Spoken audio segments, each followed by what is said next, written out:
I don't think anyone will watch this. Let's be real. Wait, we're getting like 12 views per episode. That's someone. Technically, someone could watch this like 1,000 years in the future. That's So true. They won't. really, Get paid for it. some They so they won't. could. This is going to be an archaeological find. That's right. I can't wait to tell a bunch of people about a concert that they didn't go to, about a band that they don't care about. This is gonna. But no, this is gonna be good. Wow. Seamus is all set up. He's got the union. We all just sign off. Going. He's got a glass of warm milk beside him. Just cozy in the house. I don't even think he can hear us. I don't know what's going on. Yeah, straight face McGee right there. Never laughed a day in his life. Straight shooter. Hey, Seamus, is he there? No, he's not there. Okay. That's what I thought. I was like, no way, he's not even smiling. Man, does not have a poker face like that. Hello. Oh, all right. Now that he's gone, let's get into it. All right. Yeah, now we can talk Dead. The Grateful Dead. I mean, the Dead and Company. What great company they are. Let's. Okay, Seamus is here. We can get back to it. Seamus. I think he's changing his audio. All right, all right. Sorry. All right. Well, we'll actually start. All right, welcome back. Another detour special episode. We're getting back to the regular programming next week, right? The album reviews, American Idiot. Correct. Yes. So yeah. But today we mentioned it a few times the past couple of weeks, but June 15th, 16th. That's not right. But last week, yeah, it's totally wrong. 9/10, buddy.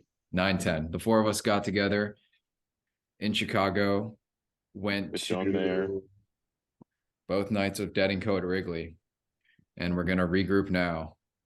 We're gonna hash out the good. We're gonna hash out the bad, the beautiful, the ugly, the potatoes, the interesting, corned beef hash, weird, the Saturday morning blue, all of it. Okay, that's all. Our women. Anyway, all right. You guys want to start? I can pull up the Friday show set list that I had. Should we talk about? I definitely don't want to start. Should we talk about the setting of Wrigley? It's our second year doing it. Same group, +1 with sure. Kyle. Wrigley is such a great venue. It's just like a beautiful stadium. Like so easy to get to. You've heard a lot of horror stories on this tour of people not being able to get to the venue, people not being able to get in, and stadium shows like Philly and Wrigley and whatever, just like right downtown in the city, good vibes. Terrible shakedown street at Wrigley, which is a big bummer. There's pretty much effectively no shakedown. You get some merch, but there's no burritos, no balloons, no fun. Yeah. So, you kind of have to just accept that. But we had a great time, doing a little pregame, all hung out on the porch and whatnot. And the show, the weather was perfect both nights. Beautiful. It was a little chilly the first night. The second night got cloudy, which I think was good because it was hot, and it would have been a little too much if it was that hot and sunny. So, we kind of got super lucky with all of that. Yeah, perfect 2 nights for a show.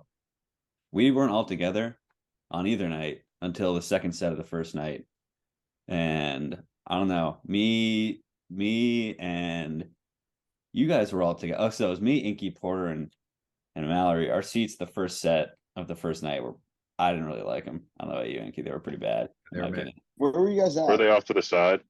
Yeah, we were like deep, like third base line, far back. Like it wasn't great. You guys had awesome. That's where me and Nige were to start the show on Friday out in Philly. Okay. No, but we were at the front though. So we were literally the back row of the first level. Yeah. Oh shit, I got you. Like we were hanging out by the staircase. Like it was similar to Saturday last year, except just shifted like way off to the side, but just pinned to the back. Yeah. But like I remember so like I just got to the seats and Mallory was like getting hot dogs or whatever, and she missed the first like 2 songs or so. And she's like, shit, I missed the first song. What is it? I said, don't worry, it's just playing in the band. So that's what they open with, playing in the band. You want to pull the set list up? Segue, yeah. Yeah.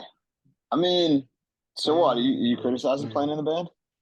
I like playing in the band. Foreshadowing like the the Playing in the Band reprise in the second night was pretty awesome. I love Playing in the Band.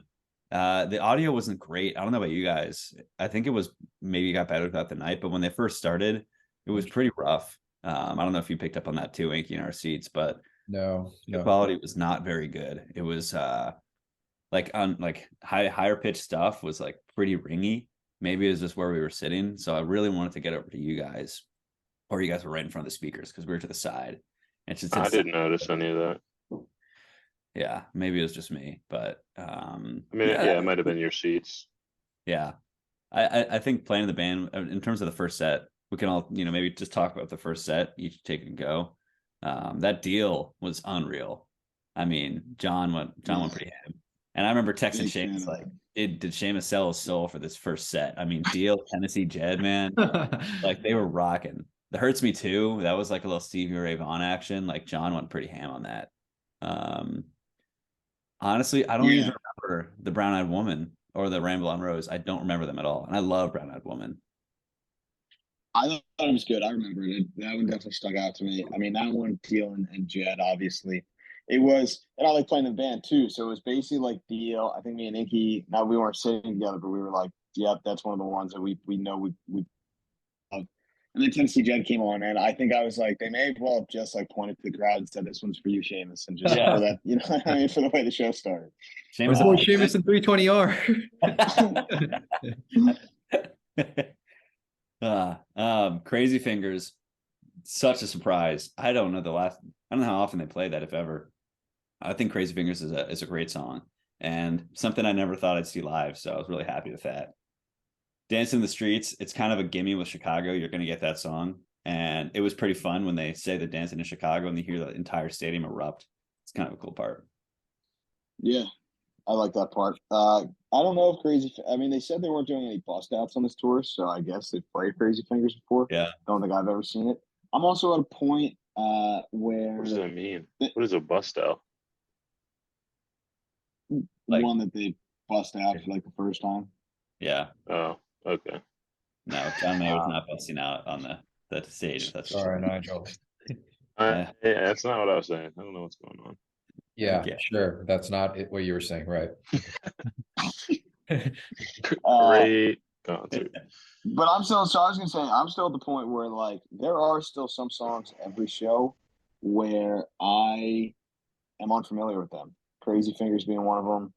I don't even know if I knew It Hurts Me Too. And Stella Blue's not one that's like in my playlist. I haven't heard it much. I've definitely heard it before. I think I've seen it before. But yeah, as far as the first set goes, like for me, I thought it started pretty hot. Indeed. But yeah, to say the least.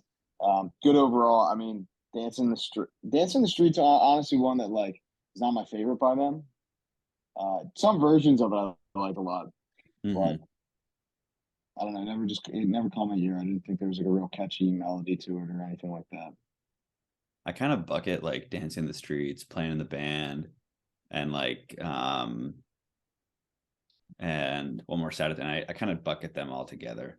Do you I was wondering if that was the other one you were going to say. Yeah. Do you have those buckets of dead songs? Like Sugar Magnolia, Scarlet, they're kind of in a bucket for me. And Trucking, would you put them in that same bucket? Yeah, I'd probably put Truck in there too. And then like Terrapin, Morning Dew, Estimated Profit, Morning Dew, Wharf Rat, they all kind of they're the second set heavy hitters.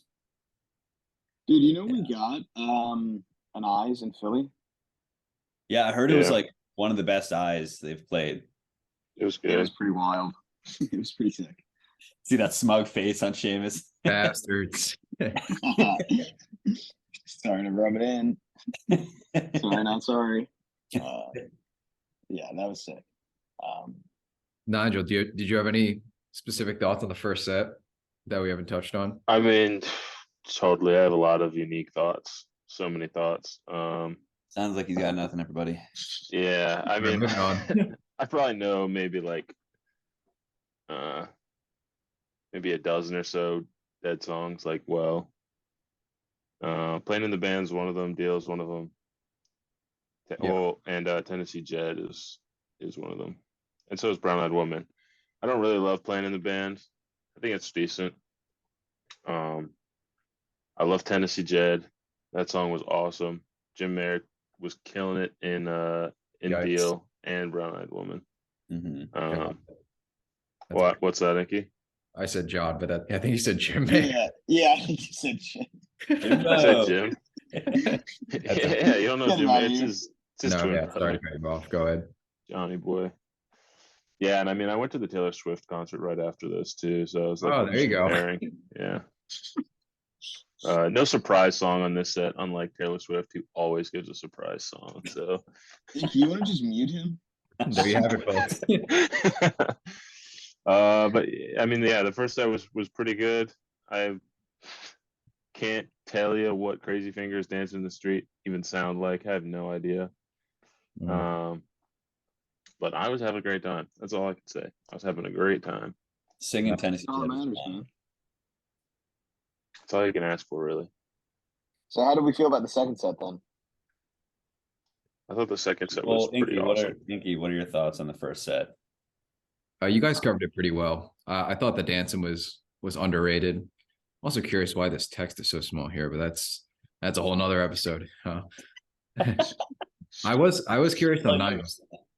I was curious on Nigel's thought just because I wasn't sitting with him, and I have the least, or maybe his dead knowledge and his tastes are the most ambiguous to all of us, I would say, right? Yeah, I'm pretty secretive about my.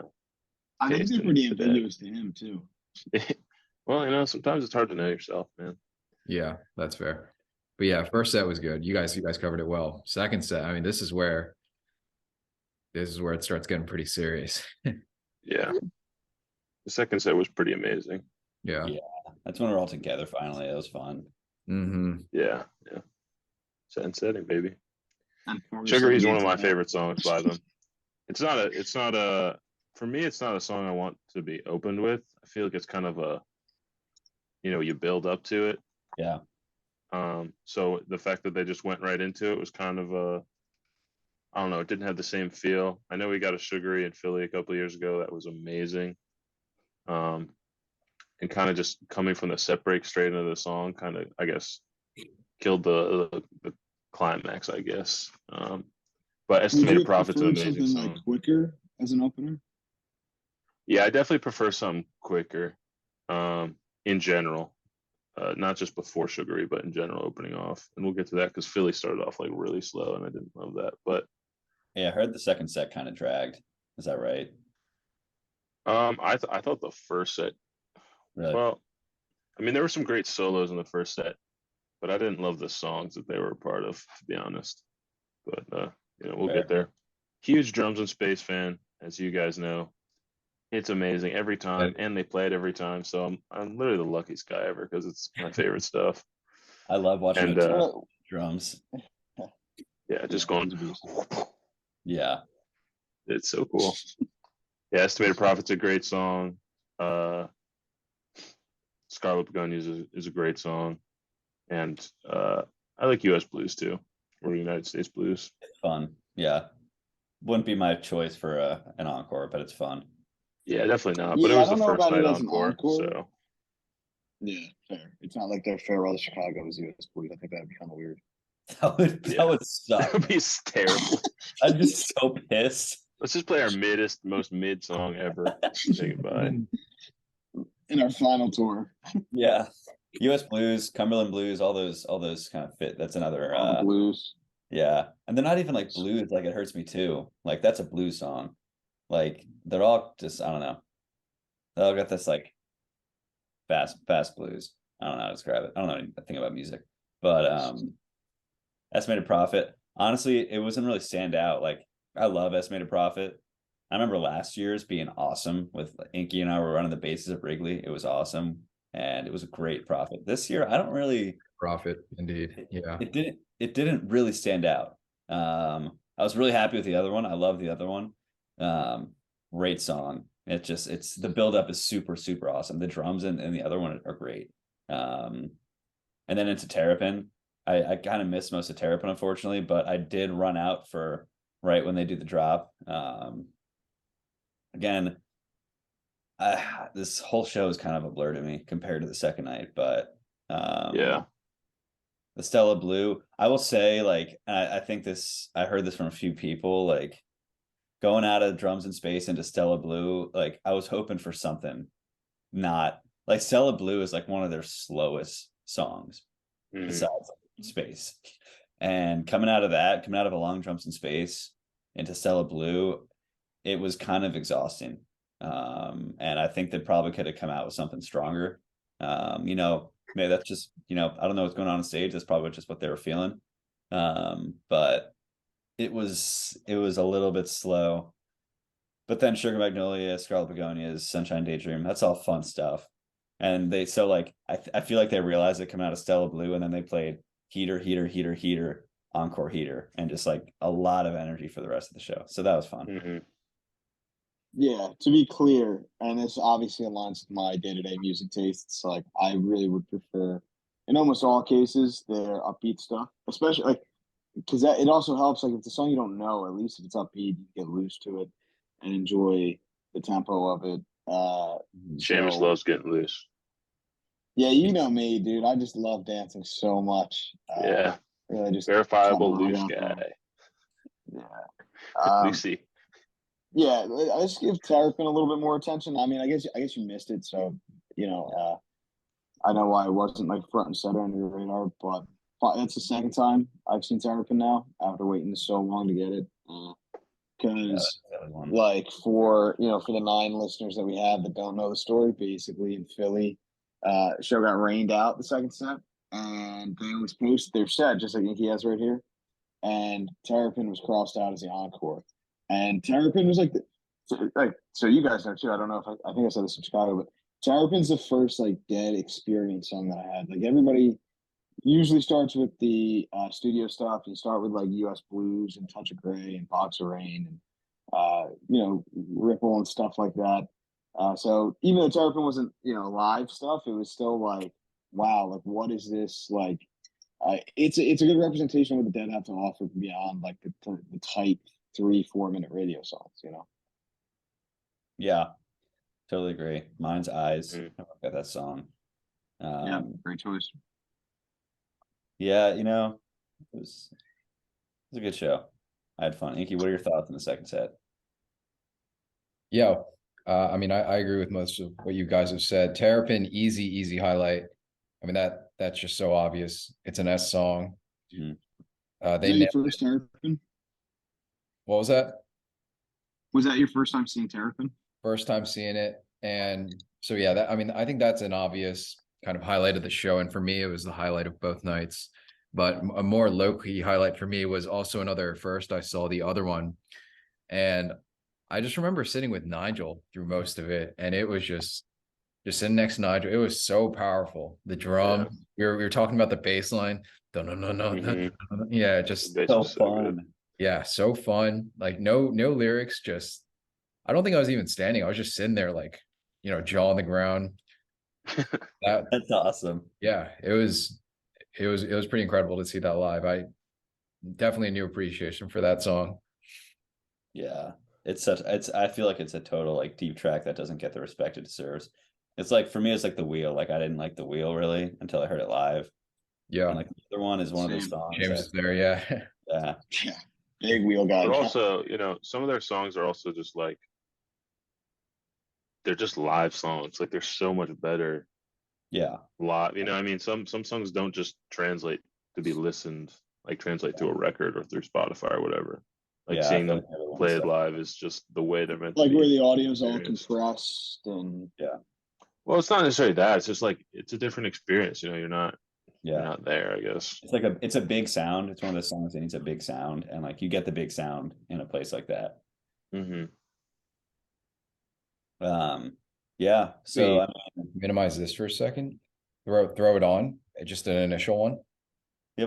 Are we ranking them against each other, or just like the shows that we've seen, or like in the annals of Dead music? Right. It's a good question. I was thinking for me, it had been shows I've seen, and obviously they always show up for Wrigley, so they're going to be pretty high. I'm just thinking of well, I guess I'll just say it. I'd put it, maybe a mid, high A. And of course, it's really tough with nothing on the board. But Jack, that Bristow show we went to, like I'm just comparing to that. I feel like that's the baseline show. It's like a B, just solid. That was great. A lot If of it didn't have Liberty, I wouldn't even rank it. Yeah. It's got a Scarlet Fire. Very nice. Yeah. You expect something like that, or or helps the flank or a China Rider. So yeah. And then maybe some of the more recent stuff that those comments are seeing, the Cincinnati show, are they after Chicago? C or D. It's a quick break before we go into the Saturday one. Yeah, I mean, as far as ranking, I don't know if I can rank any dead show. I feel like they all have, like, they can just get better as they go because I learn more about them. So like my first couple shows, I can't even rank because I knew like 4 of the songs that I heard, and then obviously, and then the second show I ever went to was the one that got rained out in the second set. So you know what I mean. But like, I mean, I will say if I had to pick a favorite, it might be that Philly show. I mean, it's the last show I ever saw for Dead and Co. So that alone holds some kind of value. But yeah, I mean, I'd have to say most shows are A's, and it's all dependent on when I see them in terms of my listening. I don't even know. It was a good show. It wasn't the best I've seen. Wasn't the worst I've seen. I put it right in the middle. Got it. Hold off. We'll leave it at a B for now. Okay. I just want to just start up before we go to the Saturday one. Cool. All right, we have a bit of time. We can at least start. Yeah, I'm fine. What a show! What a show! What a show! Yeah, this one was pretty amazing. Night 2. And this had way more songs I didn't know too. That's interesting. Yeah. Dude, this might have been one of the. I think. Oh my god! Jesus! We got all of that in one night. Wait a minute. Yeah, I was there. Wow. I think the Philly show, Seamus and Nigel, might have been the best show that I've been to. That one in 2020, was it 2022? 21. I want to say it was 2021. I want to say it was 2 years ago. Yeah, 2 years ago. I think that might have been the That's best. a good shot, though. Yeah. This is probably a very close second. This was sick, man. I don't really. I need to look at the set lists of Chicago last year. I don't really remember them, but this, man, just I feel like that tells you all you need to know. Yeah, this was awesome. So cool. I don't know. What do you guys think? And how would you compare this to the night before? I mean, better. So we talked about this. All accounts. Thank you. What do you think? I think Tim put it pretty well when we were all hanging out after the show. He was, and maybe it was Friday night too, and / Saturday night. He was kind of thinking, Friday, it's the hits. It's Steel. It's Tennessee Jed. It's Brown Eyed Woman. It's Sugary, Terrapin. The big banger, loud, decent energy. Yeah.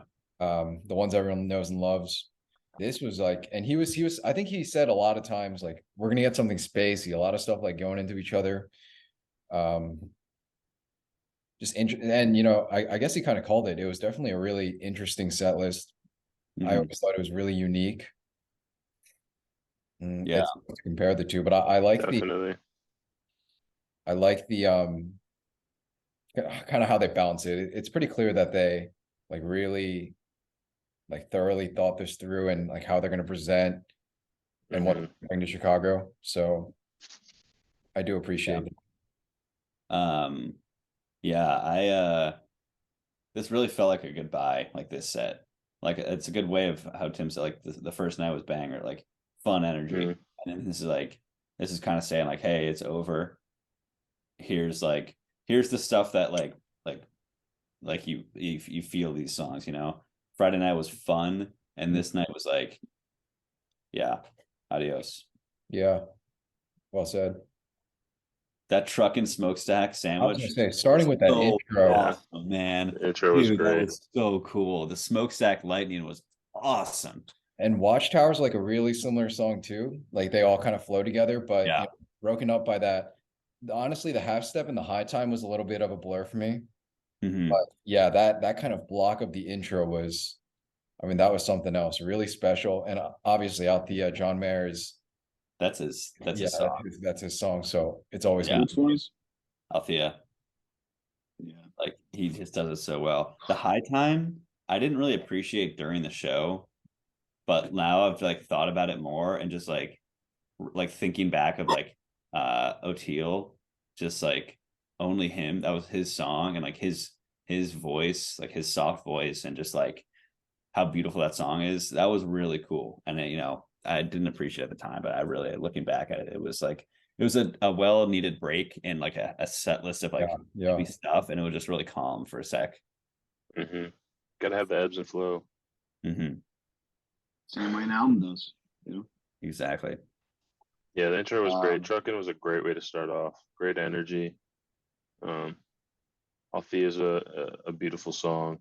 The Watchtower completely caught me off guard. I didn't even know they played that. So cool. Like, I had no idea. I mean, I don't even know if I know the Dylan version like at all. I'm sure I've heard it before, but it's pretty it's uninspiring.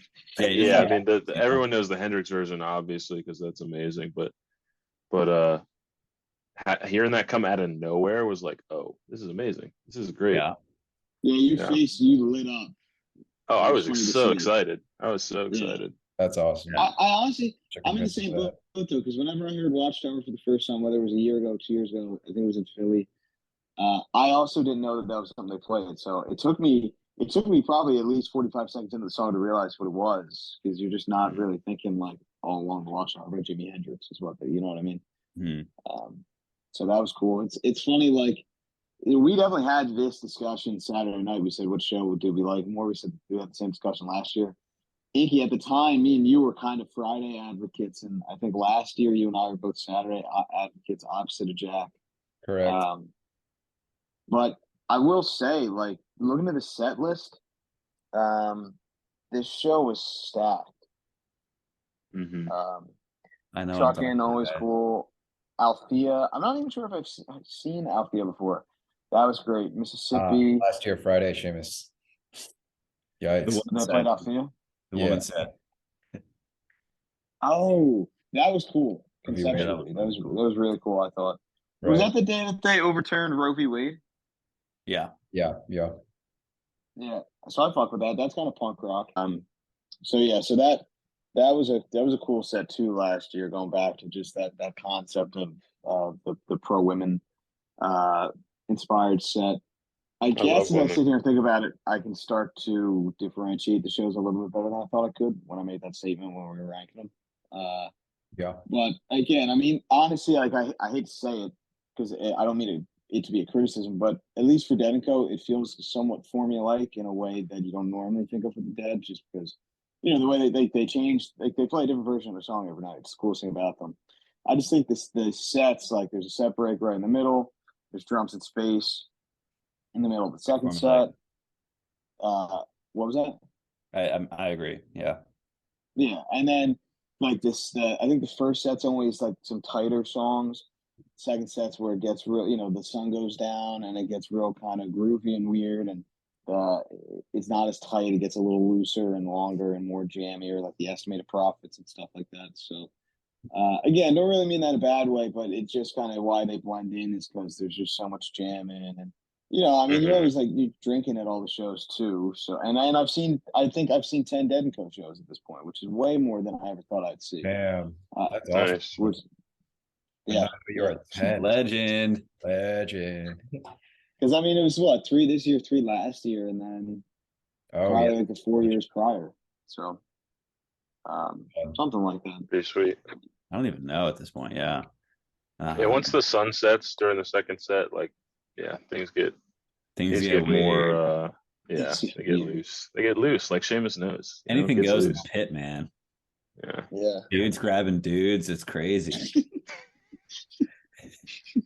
Just hands everywhere. Inky knows. Dude.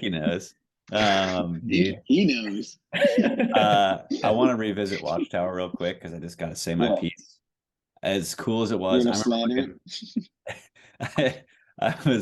was with my buddy who doesn't know the Dead at all, and he came to the show with us, and he's a really good guitar player. and they played Watchtower, and I looked at him, he's like, holy shit, that's so cool. And I was like, you know, everyone's super stoked. How cool is it for Watchtower? When I remember listening to it, it was pretty sloppy. Like, it was not a good rendition of why. It was cool they played Watchtower, but the song itself, like, it's a hard song. It's a strong song, and like Bob on the vocals, I mean, he's old, let's face it, and like, I don't know, it didn't really go as hard as the song is due. Like, you think of the Jimmy version, it just, for me, it was really cool, but they weren't really together for it, and they're not gonna be together for every song, and I feel like that was one of the times where they kind of fell apart a little bit. That's my take. I don't know. That's just kind of what I noticed in the show. I'll have to re-listen to it, man, because I mean, I can't say it was like a standout in terms of the way they played it, in my opinion, in my recollection. But I didn't hear it and think this sounds off. So I'm not sure. I'd be interested to re-listen. I saw some other folks online said that too. That's all I'll say. So I'm not alone in saying that. Wasn't Gabe Aguilar? It was Gabe. It was Gabe. He left another review. Awesome website, Watchtower. He left a review. Bombed Watchtower. He skipped our burner account.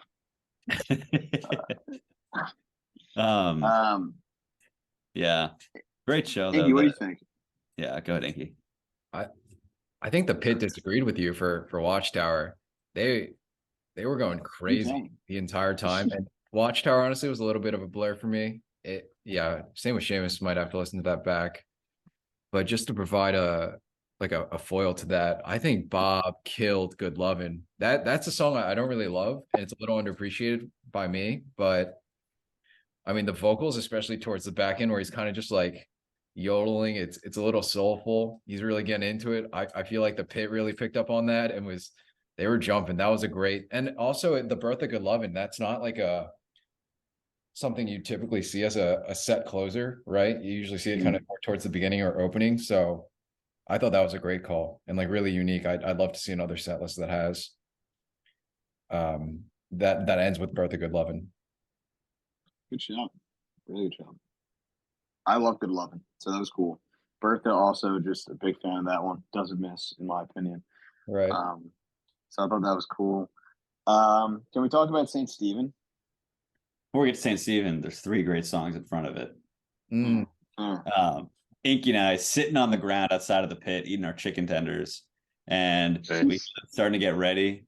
And Inky here says to me, like, if it's a good song, we'll get up and we'll go in. And we start hearing Help on the Way. We look at each other and we stand up and go right into chicken fingers in hand, just like covered in ketchup.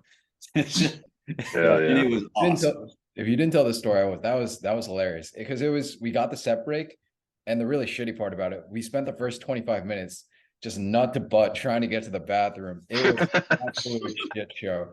It was horrible. Yeah, it's like a 3-minute walk if there was no one there, but 25 minutes to get there, piss for 30 seconds, you leave, and like 15 minutes. Those numbers were crazy. So I never seen it so packed. But yeah, it was we just got our food and they came back on stage. Yeah, we're like, we gotta get in there. Yeah, you hear the beginning of the way. Yeah, and we had to get up. Help Slip Frank was hot. Doesn't disappoint. Franklin's Tower, dude, they crushed Franklin's Tower. I mean, John, that's like I think that's one of John's best songs, man. I agree. Yeah, agreed. And yeah, Seamus at St. Stephen. Let's talk about it. Really great. Let's talk about it. Yeah, they started those first couple of notes, and everyone in the pit we all looked at each other like, let's go. Come on. Seamus, I didn't know you were a big St. Stephen fan. I wouldn't have guessed that. Yeah, so like I've heard a studio version and it doesn't do a whole lot for me. Obviously those are very different animals from the live stuff. I just say that because the live stuff, they usually get really like I don't want to keep using the word loose, but there's a dynamic change when it goes into the solo. And it's actually one we've played St. Stephen, our band. Right, yeah. Sure. I forget. I think we did Saint Stephen, Not Fade Away, Saint Stephen, which is pretty Nice. cool. So I thought they played that one really well. Dude, I think I might have been taking a shit during the beginning of it. And I was like, God damn it, I gotta get out there. Did you do that? Did you do that Friday as well? Or was it just Yeah, I Saturday? think I did it all 3 shows. Oh my God. I don't think I've ever taken You're a regular, shit. man. That's Yeah. actually good. You're regular. I try so hard to get it out before the shows. Yeah, I can attest to you keep really trying so plan hard. ahead. Yeah. Keeps you pushing. Just screaming in there. Dude. Yeah, no, it was rough, dude. It was a rough go. There were certain things that might have upset my stomach. Chicago, my whole body's homeostasis was just absolutely non-existent during the trip. All Chicago. That was a 136 bender. hours. Yeah, that was a Struggle. bender from start to finish. And the people that I was staying with in Porter, Kyle, really upped the ante, and it was demanding. I like to think I left it all in the field. Thought it was a good performance overall, but It was. I don't know where you're Those finding are some late nights. Dude. Those second wins, you were pulling them out of your ass, man. I don't know where you found them. Second, third, fourth wins. Yeah, I think Friday night. I forget what it was. I forget if we were all out together afterwards. And well, I guess not, because whatever night it was, I was like, dude, I'm so beat. Like, let's just leave. I think that's Friday. And then you guys went to bed. And I think I texted you like 3 or 4, and I was like, oh yeah, that was second win. That was Friday. Casual second win. Real casual. I guess it was the day Porter had to go home after the show. I had to get chicken tenders. Dude, that Uncle John's Band. So Uncle John's Band is one of those like studio songs, like it's that like Casey Jones, like it's in that set of songs. However, they can do some serious jamming in Uncle John's Band, and they delivered here with that, where like it's a really fun, catchy song, but they go into a serious jam out of space into Uncle John's Band, and it was really good. And then right at the Cumberland Blues, and they had like the minecart visual. The visuals also night too were top tier. Like the Morning Dew visual was beautiful. I loved that one. It was just that for the entire song, that like window. You're like, I gotta walk out there. That was really cool. That was sick. Yeah. So I don't know, that Cumberland Blues, like I never was a Cumberland Blues fan until I saw it live, and now it's like it's such a fun song. I saw it live. It's a great dance. I was just gonna say the same thing. It was never on my radar, but I think I'm a fan now. Yeah. And we got other one. So we got 2 nights of the other one, which is pretty cool. Pinky, how'd you feel about this V2? The V2. Not as strong as the V1, honestly, in my mind. It was, again, kind of going back to that idea of a really composed set list. It's cool that they tied it all together. They didn't say the Spanish Ladies, which Ink and I were really looking forward to. That one first. That's right. What's so cool about that song though is like they can just kind of pick it up anywhere. Like I don't know. They don't really do that with any other song, I feel. But with the other one, they can just kind of pick up anywhere, which is really cool. And we were just waiting for that Morning Dew. We were begging for it. Knew it was coming. We got it. We knew. We knew. It was a guarantee. I remember looking at Inky. I grabbed Inky. I'm like, thank God. That was pretty sick. It was such a good Morning Dew. S-tier song, ending the show with Morning Dew, like, just nothing better, man. That's like quintessential Dead right there. Absolutely. So you know what I was going to say? So about that Cumberland Blues graphic, Nige, I don't know if you noticed, but they used the same graphic when I played it in Philly. Really? Cheap bastards. Yeah, I didn't notice at all, dude. I was not paying that close attention. I didn't think so. I was loose, I was loose. Can you verify that for me real quick? Because I would really hate to be wrong about that, but I'm almost certain that they repeated that. There were a couple of repeats in the Philly show from the 2 Chicago shows for us. I wasn't really mad about it. Thank you. Yeah, I was gonna say there's no. Dude, the fact that you got Cumberland Blues. though. Yeah, and I was with not to jump ahead, but I was with my mom's boyfriend Mickey at the time, and he was like, so there was our first time seeing Dead & Co. I thought they had seen them before. I don't know why. There's a couple people I knew that went to the Phillies show that had seen them for their first time. One of my old coworkers from Robertson's went with another Robertson's coworker, and the one guy, he like followed the Dead on tour in the '90s in Europe. So I don't know. He's also a war rat, so I don't know which one is the reason why he didn't ever see Dead and Co. Like if it was because they just not want to be at that kind of scene that's so heavily drug related, or if it was because he had that mentality of like, oh, it's not the same thing as it once was. I think a lot of people have that, but the people I know that went were like, dude, that was fucking. Because Mickey's seen the original Dead too. I forget where he saw him, but I think everybody was like, all right, yep, I got the stick out of my ass. That was fucking phenomenal, you know? Mm-hmm. But I was going to say, Cumberland Blues, they use the same graphic, and it makes me, it makes you realize, like, the coordination, the choreography, so to speak, of a show of that scale. Like the lighting and the displays on screen. Like there's multiple teams that put this production on together that have to be in sync. So I wonder how they adjust when like they sneak an Uncle John's band in there after drums and space. You know what I mean? Yeah, it's impressive. It's impressive how little they mess up. Like there's enough. I have never seen in all my times of seeing them, and this goes for any concert. I've been to one concert where it was a total mess up. I was with Nigel. We were at like Amigos or something at or no, at it was Camden. Yeah, we were at Camden. It was Snoop There's Dogg like Tory Lanez, Snoop Dogg, Wiz Snoop Khalifa. Dogg and Wiz Khalifa or something like that. Yeah, they were the headlines. Yeah, they were the headlines, and we got to see them for like all of 5 minutes before everyone in the front of the rows like collapsed the front row, and there's like a 10-foot drop in the front row at the stage, and everyone collapsed, and it was like a pile of hundreds of people, and they had to cancel the show. Like 20-30 ambulance or whatever showed up, and no one had any idea what was going on, and that was the end of the show. That's insane. Yeah, I remember going to that show, and then the next day I went to my grandparents, and it was on the news, and I was like, they were talking about it, and I was like, yeah, I was there. Yeah, that was pretty insane. Yeah, I haven't been anything but Maggie, right? Maggie was definitely there. It was like me, Maggie, Meredith Giordano. Maggie started it all. Yeah, I was gonna say, I'm shocked Maggie wasn't at the bottom of that pile. Yeah, now that you mention it, I don't know how she got out of there. Wait a second. Sure, I'd still be down there. Anyways, yeah, dude. And then I mean that encore was just fantastic. I mean, you're expecting one more Saturday night. It was fun. I was singing like Donna. It was awesome. I was hollering and screaming, and I was having such a good time dancing my ass off.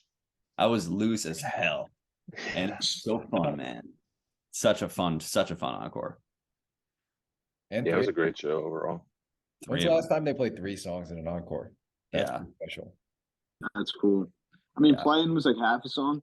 I like how it's listed as playing reprise. Yeah. The whole 2 days was just one big playing in the band sandwich. Yeah. One big old double stack, smoked stack. They're just playing in the band, dude. That's what they're doing. Yeah. We all know it. And what else would they be doing? It's just one bit part of a big dark star, but that's another conversation. We'll get to that for Philly though. I remember Inky and I we looked at the time, and it was like, they ended the show at 10. It was like 9:45, and they had just finished Broke Down Palace, and we're like, we still got 15 minutes of shit. Like they're not stopping early. They didn't, and they went another 15 minutes, and it was awesome. I think it's 10:30 that they ended, but whatever. I do remember. Yeah, I also noticed that. I just didn't think it was a big distinction, but I'm glad Nigel's here to put you in your place. Yeah. I don't know much about the Dead, but I know time. It's Central Time, Eastern Time. It's a whole different thing. I don't even know what 10:30 is. I call it 22:30. Yeah. So I knew that's where we were going. Yep. Everybody should sign up. Sign up for. We'll give you Philly guys a couple minutes to talk. Here, I want to hear about the show. Yeah, for sure. Seamus, Nigel, you guys have anything else for Saturday? The one other thing No, you got something? I'm sorry. Oh yeah, I was just gonna No, say. I mean, I nonsense. mentioned at the beginning, but I don't know. I know even Any less dance of these songs? songs than I did from the first set, but I thought it was a better show. And the encore was awesome. One More Saturday Night. I know. I think did they play it last year in Chicago too on Saturday? Yeah. I mean, it's We're just a playing pretty great way much to every close Saturday. out, on a Saturday show. What'd Yeah, you say, it's a lot of Jim? fun.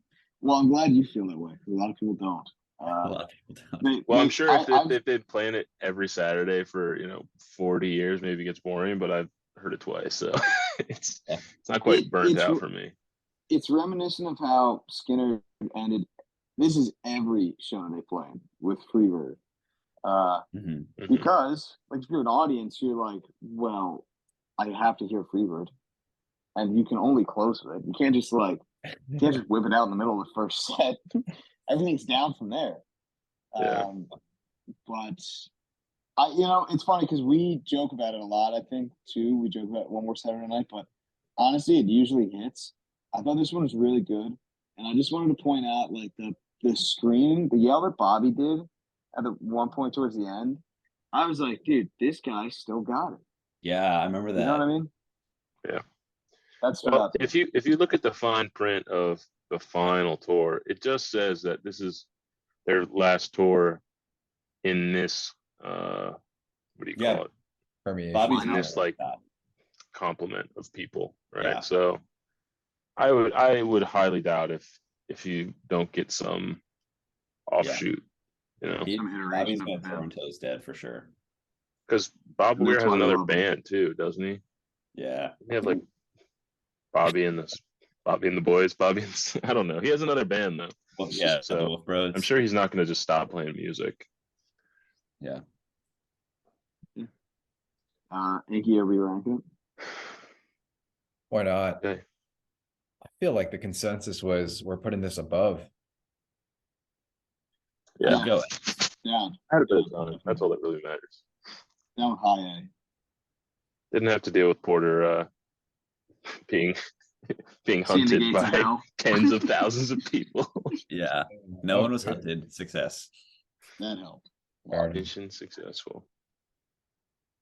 I was saying yes, but I will say also for Saturday night, you left off for some reason they didn't get it, but there was actually a second encore at an abandoned theater in the middle of Chicago with completely unrelated artists, but it was a great time. Oh, Nigel.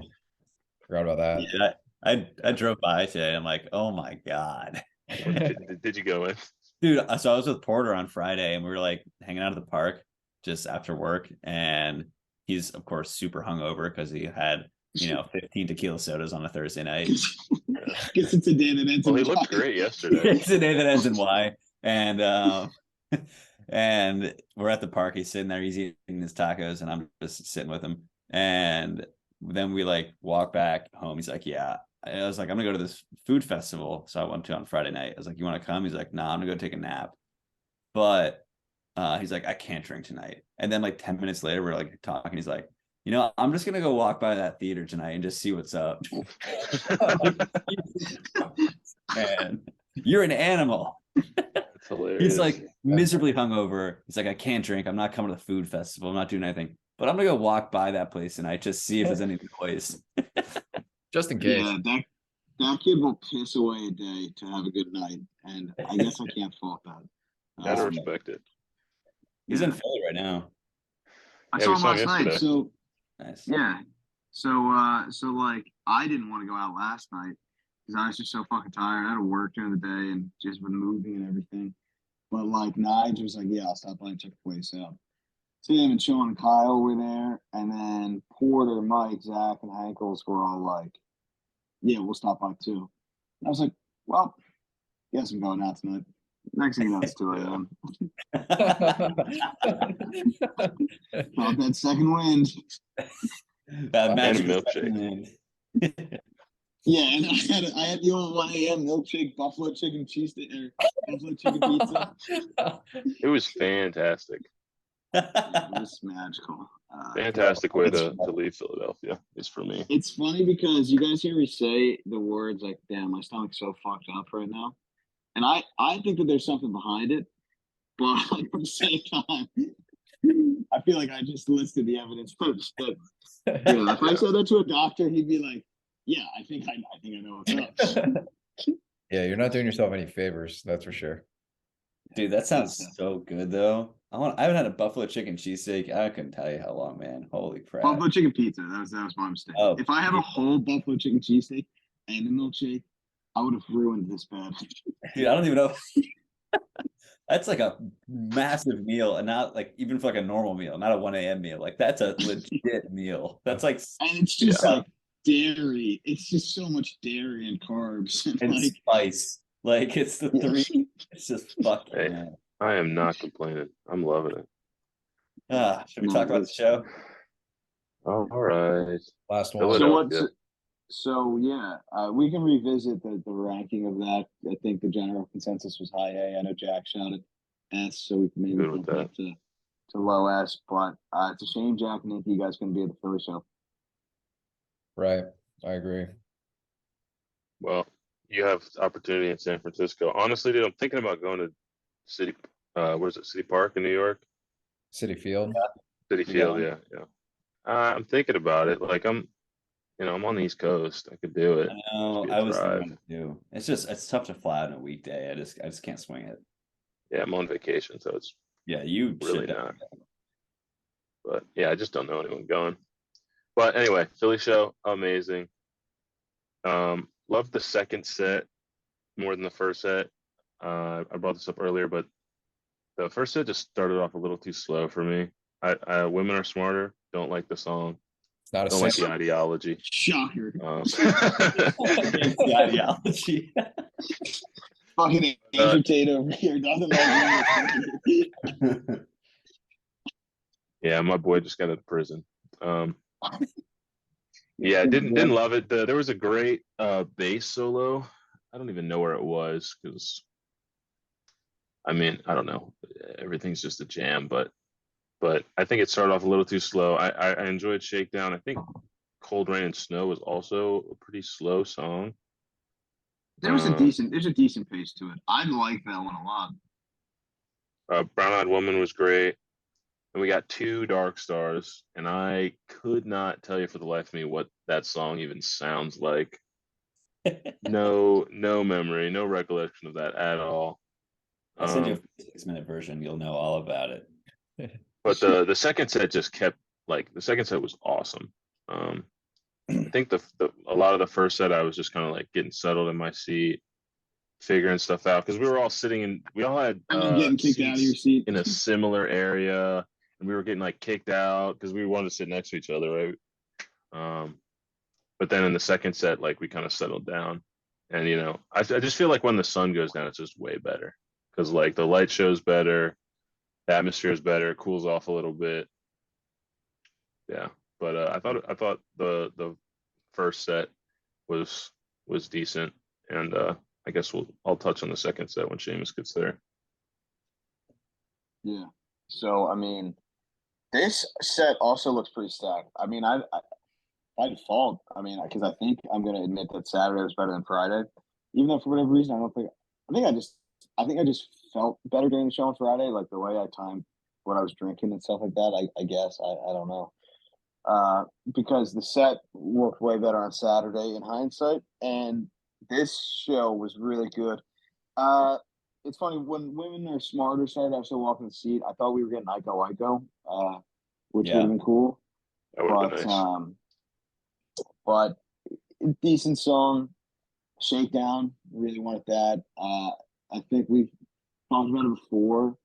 Like Nigel and Inky, at least I know we have. But it's really cool when you see the band play songs that you yourself have played, and especially I've played them in front of an audience, very small audience.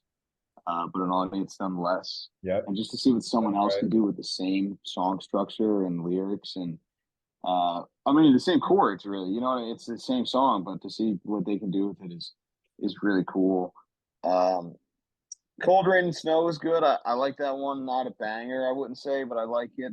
I like Jack Straw. Brown Eyed Woman doesn't really miss. Don't Ease Me In. I don't know if I've seen that one before. So we got Fire. So our whole me and Nigel's whole tour experience was just one big Scarlet Fire. Nice. So Shane Porter couldn't make it there because he got his new Speedway Boogie. Dude, I'm jealous of the new Speedway Boogie, man. That's awesome. That was cool. No idea what that song is. His Not Fade Away shirt was awesome too. Did you guys see that? It was like the tealish tie-dye that he got. No, I didn't see Which it. one? It had a little circle right here in the pocket area. It said NFA, Not Fade Away. Oh, cool. Got a lyric on the back. Yeah, did you say Porter got that? Porter got it, yeah. That was I did see that. Yeah, that was cool. I walked into Shakedown and I just stood at the front. I don't know why I didn't walk around it. That was such a mistake. Yeah, I got 3 shirts from it. Yeah, I fucked up. Shirts are pretty great. I got this hat outside of Shakedown. There you go. I saw this You got guy in a Philly hat? too. Yeah, didn't the same No, guy who Tom. sell you that hat sell me a what do you call that shit? A Like grilled a cheese. euro? Oh, yeah, probably. No, I don't think he was selling food. I think he was selling hats. Dude, did you guys go to the Shakedown in Philly? Yeah. Yeah. That is Yeah. a top tier Shakedown. Yeah, it was great. All hell. We didn't breaks quite loose. have enough time. Like I wish we had more time there because I think we left like maybe like 30 minutes later than we wanted to, but we walked around pretty much the whole thing. That's a good Shakedown. The Bristow, Virginia one's pretty good too, but that Philly one it's massive. It's chaotic. They got everything and anything. Anything you could want. I'm jealous The of fire. the moon not fade away, Ripple, man. That's really That's cool. nice. I love standing on the moon. And it's a nod to the old Philly show, the Crimson White Indigo. Oh, Was it those 3 songs or just Standing on the Moon? Just this, I think, just the stand on the moon, like Right. their most famous standing on the moon is that Crimson White Indigo at JFK Stadium in Philly in the 80s. Yeah. Which rocks. Yeah, couldn't tell you where any of these songs start or begin, honestly. I mean, I know Estimated Profit, Okay. that's about it. And Fire. Yeah, Fire. And I guess now I know Ripple, but it was great. Starting off with Fire was a great way to bring in the second set. And drums bass was amazing. I don't remember how they came out into Dark Star because I don't remember what the hell the song sounds like. But I don't know. I had a great time. What do you want from me? Yeah, Dark Star is kind of a tricky beginning, so it kind of makes sense to come out of drums and space. I wanted to say this earlier. Estimated Profit. I like the first like 3 or 4 minutes, and the California part, and I don't need like the next 8 minutes. Oh man, I'm excited for our episode where we rank these songs because you and I are going to disagree, Seamus. I figured we would. I've said it before, but like, and maybe it was in the show that we ranked them, but like, in terms of song structure, like a longer song like a Sugar Magnolia, builds up to like a long solo at the end of it, and it releases, so there's like a dynamic shift there. But it's super melodic, still kind of tight. Maybe I'm just a basic in that sense, or I don't get as loose as I've made it seem like in this episode. Yeah, it's like edging in song form. Oh boy. Yeah, I can see why you'd like it. Yeah, I can see why you like it. The loose guy that you are, But yeah, so I mean, that's just kind of how I feel about like the ones that go on for a while are less structured. Not necessarily knocking it. I know that's kind of a big part of what the Dead do. It's just the way I feel about it. And Not Fade Away was cool. And I was wondering, so like Not Fade Away, and I saw it was like 10:53. And I was like, what are we doing here? Like, we're kind of close. I know this could be considered the encore, but they didn't do an encore. They started it at 10:53, Seamus?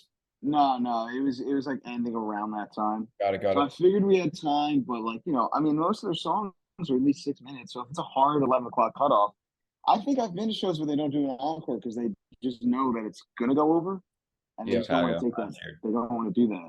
What did the one Chicago this year not have an encore? They had They had encores both nights this year, but last they missed an encore. Yeah, I thought I remember that. And honestly, they went over the one night this year. I have a feeling that they just didn't want to cut it short because it's the last tour. Like, I'm assuming if it's ever going to cut off, as people were saying, they got fined. Mm-hmm. But yeah, so that was ending late. I was wondering what was coming, and so what was cool is like, so we moved from that top section with Nigel's dad and uncle. We kind of snuck into 234 where Will had a ticket, and that was cool because me and Nigel weren't in that section. And those were good seats. But at some point, I kind of knew I wanted to make my way up to my mom and Mickey. I don't even know if I realized it was their first time seeing Denko. But I just was like, this would be really cool. My mom's having a blast. She was texting me. She definitely had a blast. She was like, she threw up when we got home. Nice. That's funny. I had to drive home. Awesome. But yeah, so I was like, I should go say what's up. Their section was awesome. It was another like 300s level section in the corner, I think, of the 300s, but like it was actually we felt really close to stage, better than the seats that we were on Nigel's dad and uncle. And when I got up there, I was talking to Mickey again. Big Deadhead knows like all their songs. I was like, "Standing on the Moon" was a song that I wasn't familiar with. Like I said, like there's still some songs that I don't know that well that they play. So he was loving that, you know what I mean? But when I came up there, he was like, I wonder if we're gonna get Ripple. And when he said that, I was like, oh fuck. Like I don't remember seeing that on any recent show. Mm-hmm. And so I kind of I had a feeling that we would, and then lo and behold, like they grabbed the acoustic. Yeah. And my one coworker, my old Robertson's coworker, the one of them that was there, she texted me like literally as soon as they played like the first note. I don't even think I had fully realized that like they were playing it, and she just sent me like a heart. You know what I mean? Because she knows about like Ripple. Ripple was 5 when she passed away, so and it was potentially like an overdose of vaccines, like too many at once. So it wasn't even like I mean, obviously, like a cancer would be really tragic, but it wasn't even like that. Like it felt like it was completely avoidable. I don't entirely know if that's how it happened. You know what I mean? But so like I don't remember ever seeing Ripple in all the shows that I've been to. I bet you one of the first ones that I went to in Canada, maybe we got it. But so like to see that with my mom and Mickey, like we all cried. You know what I mean? Being together was part of that reason, I think. Even though I might have, even if I wasn't with them, but I don't really hang out with them in too many circumstances outside of like the house or family gathering. So to be there with them for that was, I think, really special for all of us. So the one woman behind us, actually, the one girl behind us, actually, like she took a picture on her phone of us when we were all just kind of like hugging during it. And then after the song, she was like, "Hey, like I took a picture of you guys. I figured something was going on. I thought it looked like amazing. I figured you guys were having some kind of moment." So then she sent that to us, and I like that was really cool. I would love to get that picture framed. Yeah, that's some magical dead show moment right there. Yeah, and the last show that I'm going to see on the last tour. You know what I mean? Yeah. So like just like in the same way that double rainbow show was magical. In its own right. There was no set break in that one. There was like a magic to this as well. That's really what it's all about. You know what I mean? Agreed. For sure. I mean, I can't really top that story. I had a great time. Although I will say, so my buddy Will, who I think, all of you have met. This was his first show. He had never gone, and I, texted him or called him or something, maybe a couple months ago, and I was like, "Dude, you should come," because I knew he was going like up to Boston at the same time, right? So I knew he was gonna have to go through Philly anyway. And he was, he hopped on the fucking train and literally and metaphorically, and he doesn't know a ton of Dead songs. He probably knows, half a dozen maybe, a little less than I do. So halfway, Exactly. So like not a ton of songs. He knows like out the and firing them out and stuff like that. But yeah, dude, when we were talking after the show, he was like, dude, I'm so glad I went to this. This was like one of the best concerts I've ever been to. Like the whole like experience of going to a Dead and Co show or a Grateful Dead show is just so unique and different compared to just like listening to it on Spotify or going to see any other band. Like it's just so like intense, and just watching these musicians play in the way that they curate an entire night for you, right? Because they're not just playing their song, they're playing it a unique way every time, and they're playing their hearts out every single night, and it's just awesome to see. So we made another Deadhead that night for sure. Love to hear it. Love that. Yeah. So I just wanted to kind of conclude by saying, because we kind of touched on it, like Nige said, we made another Deadhead, and I was talking to my one, Robertson's old coworker, because again, he was a guy who that was his first time seeing Dead and Co, and we were talking about it the next day, and he was like a kid in the candy shop talking about it, and he was so excited, and he was like, "That was amazing." So not to alienate anybody who doesn't see the magic of the Dead, but we've had a very heavy Dead like couple weeks, I feel like, with this podcast and our trip and the shows, and it's just like it's what it's all about. Like, not to be cliche, obviously, but it's so cool. I was talking to Tim about it, and just like this band started in the mid-'60s, and the culture that it's fostered and still that still exists and always will, yeah. And the group of people that have been following them since then, but also the new faces that have come about to these shows, who were born after Jerry's death. It's kind of just an amazing thing. So again, like, I don't mean to be corny and all that, but I think it's just really cool. I think it's really significant musically too. So I think it's just amazing that we got to be a part of it. I mean, again, I was around double digits in shows, and I know Tim was, and Jack, are you at that point too? I think I'm like 8, maybe. Yeah, so I would probably like 9 if I think correctly. At 10 just sounded better. But yeah, so it's just such a sick past couple weeks.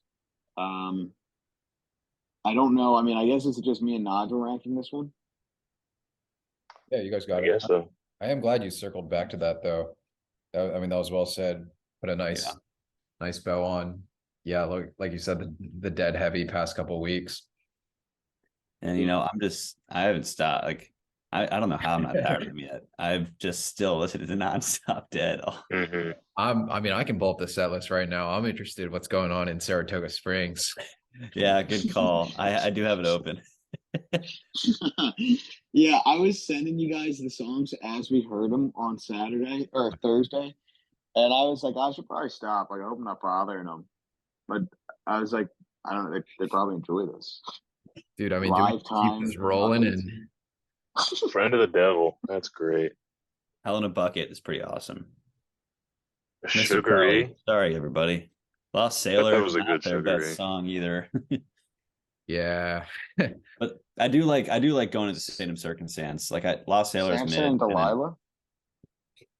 If I had my way, I'd tear this whole building down. Is that Hey There Delilah? Is that what you said? I'm not a huge Sam Crazy fan. Pretty mids. I wouldn't be too happy if I saw that. Yeah, dude. Especially with how horrible the show has been sounding from like a logistics point of view, and this is what they get.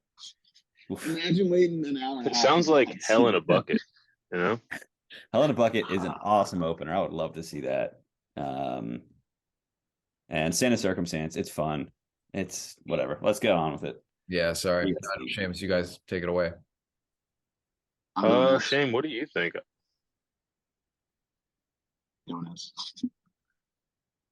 What? Yeah. S? Yeah, you're the best out of the three nights. I would still put it an A. I don't think it was better than Saturday. I think the second set may have been the best set that they had. But I think the first set for me was I didn't love it. I mean, are we But I gonna think listen to the guy that knows 5 Dead songs? No, I'm just kidding. Yeah, because I'm going I'm all just kidding. 5, dude. I obviously have personal reasons to say that, so if you want to put it A, that's fine. I think the consensus that you can see here is that Friday was the weaker of the 3, which is kind of crazy because I still thought Friday was a good show. Yeah, it was still a good show. Cool. I don't have anything else to add. I'm ready to go to sleep. I'm pretty tired. I think we're all going to bed, guys. Yeah, night everybody. Yeah, I think I we're might gonna catch a Zoom. second wind. Yeah, Seamus, you trying to go out? Nice little send off before I go back to Baltimore. Dude, you know what's insane, Nige? Is that you and I could fly to Chicago right now, and we can still make it to the Ale House before it Let's closes. go. Let's do it. Talk about a dangerous mentality. We'll be there soon. All right, boys. I'll see you guys in like 2 and a half. Pull out the extra sheets, Jack. Right. Pull out the half-deflated air mattress for me. Oh God. God. Peace, fellas.